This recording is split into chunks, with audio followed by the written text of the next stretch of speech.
Hello YouTube family, કેમ છો તમે? બધા મજામાં જ છો? તો આપણે પહેલા જ કીધું હતું કે કંઈક નવું લાવવાનું છે, તો આપણે આ ચેનલમાં છે હવે વ્લોગિંગ આવશે, travel vlogging plus village vlogging અને અલગ અલગ બધું તમને છે બતાવતો રહીશ. અત્યારે આપણે આવ્યા છીએ નદીના કિનારે, કેમ તો થોડી વાર આજે આપણે જવાનું છે સુરત, તો થોડી વાર આટો મારવા આવ્યા છે. મજા આવી ગઈ અહીંયા આવવાની, જોઈ રહ્યો છો તમે પાણી નજારો.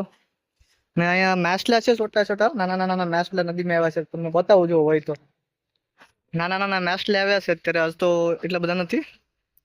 જોઈ રહ્યા છો તમે, બતાવજો માછલા હોય ને તો આ સાઈડ ઝૂમ કરીને બતાવજો, એટલું બધું બતાશે નહીં. જો આ સાઈડ નાની નાની ફિશિંગ છે, હજી મોટી નથી તે, હજી એકવાર પાણી આવશે ને એટલે મોટી ફિશિંગ છે ને આવવા મળશે. એટલે હવે અહીંથી આપણે જઈએ છીએ ઘરે. આજે જવાનું છે સુરત, તો ખાસ કરીને બ્લોગમાં કન્ટિન્યુ બનાવી રહેજો. બ્લોગ પસંદ આવે તો બ્લોગને લાઈક કરી દેજો, ચેનલને સબસ્ક્રાઈબ કરી દેજો અને આવા વિડીયો જોવા માટે ખાસ કરીને કોમેન્ટ કરવાનું ભૂલતા નહીં.